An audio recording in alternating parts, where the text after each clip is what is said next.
السلام علیکم ورحمۃ اللہ وبرکاتہ. رب اشرح لي صدري ويسر لي امري واحلل عقدة من لساني يفقهوا قولي.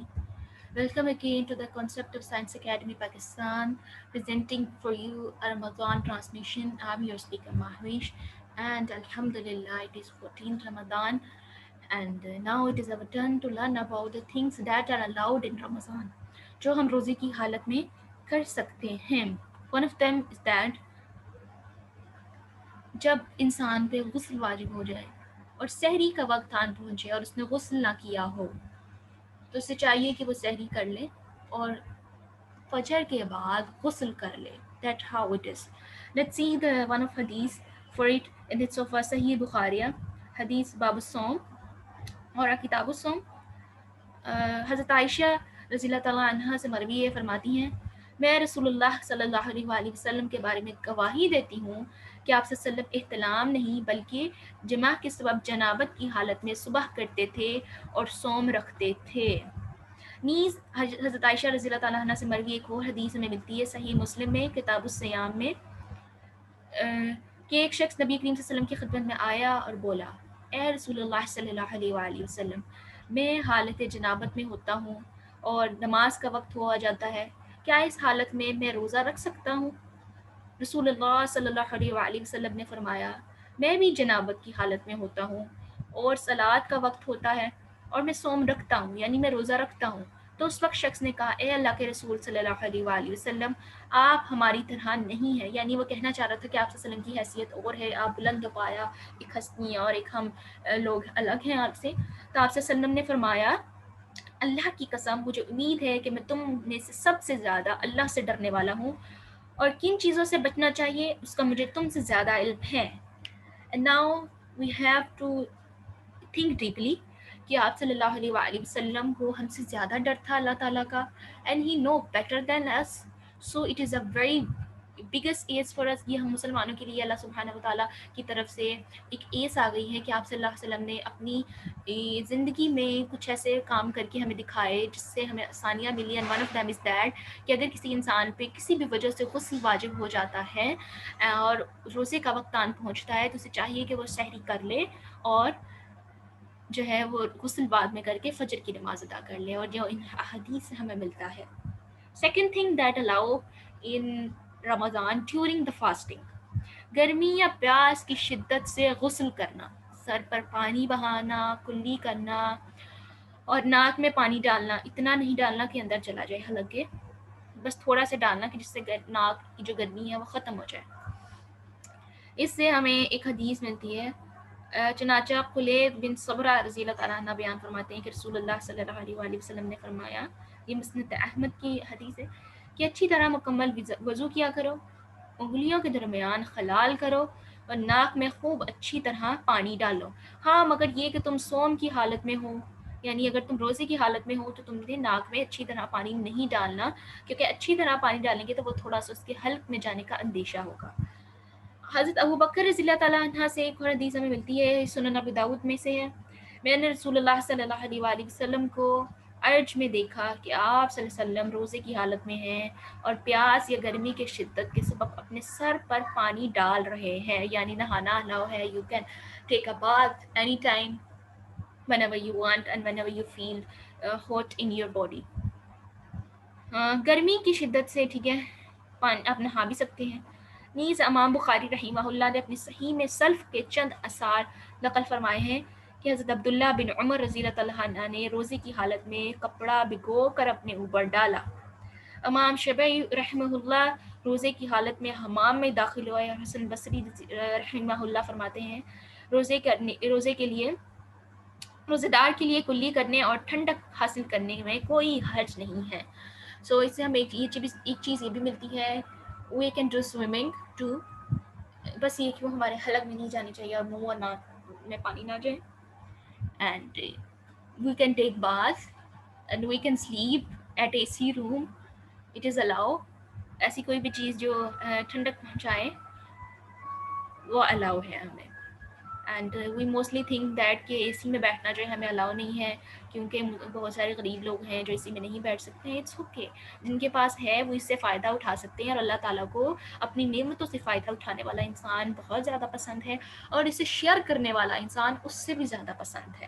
اللہ تعالیٰ کو اچھی زندگی، آسائش والی زندگی پسند ہے، but it is not only for us. یہ صرف ہمارے لیے نہیں ہوتی. اگر ہمارے پاس آسائشیں، ہمارے پاس پریولیجز موجود ہیں، so we have to share with those that don't have, جن کے پاس یہ نہیں ہے. نیکسٹ تھرڈ چیز جو الاؤ ہے روزے میں، بوقت ضرورت کھانا چکھ لینا.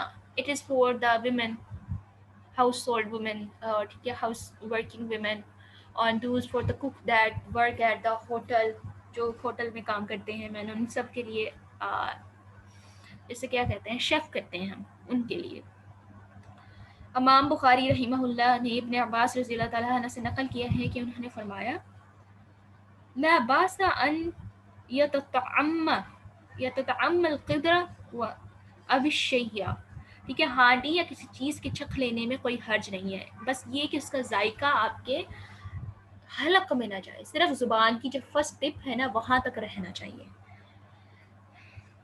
ایک اور ہمیں ایک ملتی ہے اس حوالے سے، یعنی روزے کی حالت میں سرکہ یا کوئی اور چیز چکھ لینے میں کوئی حرج نہیں ہے، بشرط یہ کہ وہ حلق میں نہ اترے. امام ابن شبیر رحمہ اللہ نے اپنے مصنف میں سلسلے میں عروہ بن زبیر رضی اللہ تعالیٰ عنہ اور حسن بصری رضی اللہ تعالیٰ عنہ وغیرہ سے اس آثار کو نقل فرمایا ہے. شیخ الاسلام امام ابن تیمیہ رحمہ اللہ فرماتے ہیں، اگر باوقت ضرورت کھانا چکھنے اور تھوک دے یا اپنے منہ میں شہد رکھے پھر اسے اگل دے تو اس میں کوئی حرج نہیں ہے، جسے کلی کرنے اور ناک میں پانی ڈالنے میں کوئی حرج نہیں ہے، بشرط یہ کہ بس وہ حلق تک نہ جائے. تو you woman no need to worry about that کہ ہم کھانا کس طرح چکیں اور بد ذائقہ کھانا نہیں بنانا، بیکاز اللہ تعالیٰ نے فرمایا کہ صاف طیباً لو، طیباً کھاؤ، اور طیباً میں اچھا ذائقے دار کھانا بھی آتا ہے. Fourth thing that allow in Ramzan during fasting, بیوی کو بوسہ دینا، بشرط یہ کہ فل کنٹرول ہو. نبی کریم صلی اللہ علیہ وآلہ وسلم سے ریلیٹڈ ہمیں ایک صحیح بخاری میں حدیث ملتی ہے، یہ بھی کتاب الصوم میں ہے. نبی کریم صلی اللہ علیہ وسلم روزے کی حالت میں بوسہ دیتے. حضرت عائشہ رضی اللہ تعالیٰ عنہ فرما رہی ہے کہ نبی کریم صلی اللہ علیہ وسلم روزے کی حالت میں بوسہ دیتے اور بغل ہیل ہوتے، لیکن آپ صلی اللہ علیہ وسلم اپنی شہوت پر تم سب سے زیادہ قابو رکھنے والے تھے. And if you think you cannot control in yourself, in your nerves, then you can't do such things, because یہ آپ کے روزہ توڑنے کا باعث بن سکتی ہے. اب دانت برش کرنا. ففتھ تھنگ، یعنی روزے کی حالت میں ٹوتھ پیسٹ کے ذریعے دانتوں کو یا منجن میں کوئی حرج نہیں ہے، بشرط یہ کہ وہ حلق میں نہ جائے. تو احتیاط برتنی ہے، لیکن اگر آپ کو لگتا ہے کہ یہ ایسا ہو سکتا ہے تو بیٹر یہ ہے کہ مسواک کریں، ٹھیک ہے، وہ زیادہ اچھی ہے. And sixth thing that allow during fasting is that پکیزہ خوشبو یا عطر وغیرہ کو سونگھنا. ایک تو لگانا ہے نا، یہ سونگھنا ہے، اس میں بھی کوئی حرج نہیں ہے. یہ کھانے پینے کے حکم میں نہ ہی یہ کھانے پینے کے حکم ہے ایز وی نو دیٹ میں آتی ہے. اس حکم میں وہ آکسیجن بھی ہے جسے دمہ یا سانس وغیرہ کے مریض استعمال کرتے ہیں، اس میں بھی کوئی حرج نہیں ہے. سکس تھنگ آ گئی، ٹھیک ہے. سیون تھنگ اس طرح بھول کر کھا لینا یا پی لینا، کیونکہ ایسا ہو جانے میں بندے کا کوئی اختیار نہیں تھا، اس نے خود سے نہیں کیا، وہ بھول گیا، اسے نسیان ہو گیا، فرگیٹنگ ہو گئی. therefore it happened. اس حوالے سے نبی کریم صلی اللہ علیہ وآلہ وسلم کی حدیث ہمیں صحیح بخاری میں ملتی ہے. ہاں جی، صائم اگر بھول کر کھا یا پی لے تو اسے چاہیے کہ اپنا سو مکمل کر لے، کیونکہ وہ در حقیقت اللہ نے کھلایا یا پلایا ہے. So these all are about things that not allowed during the fasting. And if you think کہ اگر آپ کو یہ احادیث خود پڑھنی ہے تو I suggest you کہ آپ کتاب الصوم صحیح بخاری میں سے اور صحیح مسلم میں سے بھی کتاب الصوم پڑھے. کتاب الصوم کا مطلب یہ ہے کہ رمضان سے ریلیٹڈ احادیث، جیسے ایک کتاب ہوتی ہے نا، اس کے بہت سارے والیومز ہوتے ہیں، ایڈیشنز ہوتے ہیں، اور ایڈیشن کے اندر چیپٹر دیے ہوتے ہیں، اور اس چیپٹر کے اندر اسپیسیفک کانٹینٹ سے ریلیٹڈ جو ہے، اسپیسیفک ٹاپک سے ریلیٹڈ کانٹینٹ دیا جاتا ہے. سیم اسی طرح ان حدیث کو بھی کمپائل کیا گیا ہے کہ ایک حدیث کی بک ہے، فار ایگزامپل صحیح بخاری ہے اور اس کے 8 والیومز ہیں فار ایگزامپل، اور اس کے فرسٹ والیوم ہے، اور اس کے فرسٹ والیوم میں ریلیٹڈ ٹاپک دیے گئے ہیں جسے ہم ٹائٹل کہتے ہیں یا کانٹینٹ لسٹ کہتے ہیں، ٹھیک ہے. اس میں کتاب الصوم آپ کو ملے گا، فرسٹ والیوم کے اندر ہی آپ کو کتاب الصوم مل جائے گا. I request you to open it and read it and try to understand it by your own self. Self regulation is important thing because learning جس کی بیس self regulation ہو وہ learning زیادہ پائیدار ہوتی ہے as compared to this learning جو آپ indirectly کسی اور سے لیں. وہ افیکٹ کرتی ہے that you listen from others، لیکن اگر آپ اس کو جا کر اوپن کر کے پڑھ لیں تو وہ زیادہ اسٹرانگلی آپ کی میموری میں سیو ہو جائے گی as compare to that thing.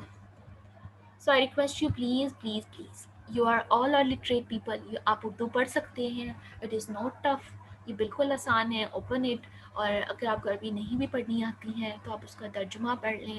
آپ کو بخاری پڑھنے کا ثواب بھی ایسا ہی ہوگا جیسا آپ کو قرآن پڑھنے کا ثواب ہوگا، بیکاز اللہ سبحانہ و تعالیٰ فرماتے ہیں کہ ہم نے اپنے بندے پر حکمت اور کتاب نازل کی. اینڈ وٹ از دا حکمت؟ حکمت از حدیث.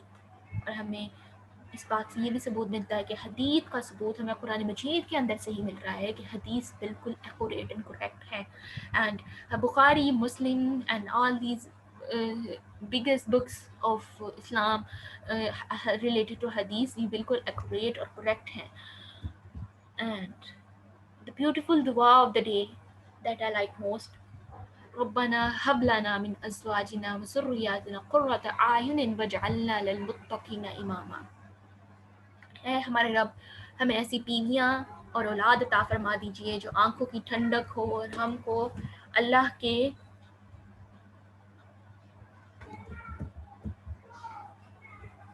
اور ہمیں اللہ تعالیٰ کا اور ہمیں اللہ تعالیٰ کی ڈر کی طرف لے کے جانے والی ہوں. 3 چیزیں اس میں سے ملتی ہیں. پہلا تو یہ کہ جہاں پہ یہ سورہ آیت نازل ہوئی ہے نا وہ سورہ فرقان ہے، آیت نمبر 74 ہے. اس کی مزے کی بات یہ ہے کہ اللہ سبحانہ و تعالیٰ فرماتے ہیں کہ جو نیک لوگ ہوتے ہیں نا وہ مجھ سے اس طرح دعا کرتے ہیں. وہ دعا کرتے ہیں کہ اللہ تعالیٰ ہمارے گھر میں کون کون ہوتا ہے، نیک بیویاں اور اولاد ہوتی ہیں، یعنی ایک اچھا زوج اسپاؤز ہوتا ہے. پھر جو اسپاؤز ہے، پھر اس سے جو اچھا اسپاؤز ہوگا اس سے ریلیٹڈ ہمیں ایک اچھی اولاد بھی ملے گی. اور جب اولاد اور اسپاؤس جو دونوں ہیں وہ اللہ کے ساتھ کنیکشن کروانے والے ہوں گے تو وہ آپ کی یہ آنکھوں کی ٹھنڈک بھی ہوں گے. اور جب وہ آنکھوں کی ٹھنڈک ہوں گے وہ اللہ تعالیٰ کی طرف لے کر جانے والے ہوں گے تو وہ انسان کے اندر تقویٰ بھی پیدا کریں گے اور آپ ان کے امام ہوں گے. And this is particularly for the man کہ وہ اپنے لیے یہ دعا مانگا کرے اللہ سبحانہ و تعالیٰ کے اسپاؤس کو ان لوگوں میں سے رکھے جو صالحین میں سے ہے. And we all women also have to pray because nowadays relationship by God and relationship disconnection is so strong. Only the halal relationship between the spouses I'm talking about. اور جو women's یا جو men still unmarried ہیں and they are searching for a good partner, and I suggest you to learn this dua and pray this to Allah subhanahu wa ta'ala in iftari. اللہ سبحانہ و تعالیٰ جو ہے سب کو ایک اچھا نیک زوج بنائے. اور آپ خود بھی جب اس کو دعا کریں گے نا تو ایکچولی آپ پہلے خود صحیح ہوں گے. جب آپ خود صحیح ہوں گے دین آپ جو ہے متقیوں کا امام بنیں گے. Otherwise how it can possible کہ آپ خود اچھے لیڈر نہ ہوں تو آپ کا ہے کہ مجھے کمپینین شپ یا مجھے جو ہے اپنے انڈر جو فالوورز ہیں وہ اچھے چاہیے. You have to be a good follower before you have to get good followers. آخر دعوانا الحمد للہ رب العالمین. سبحانک اللہم و بحمدک اشہد ان لا الہ الا انت استغفرک و اتوب الیک. السلام علیکم ورحمۃ اللہ وبرکاتہ.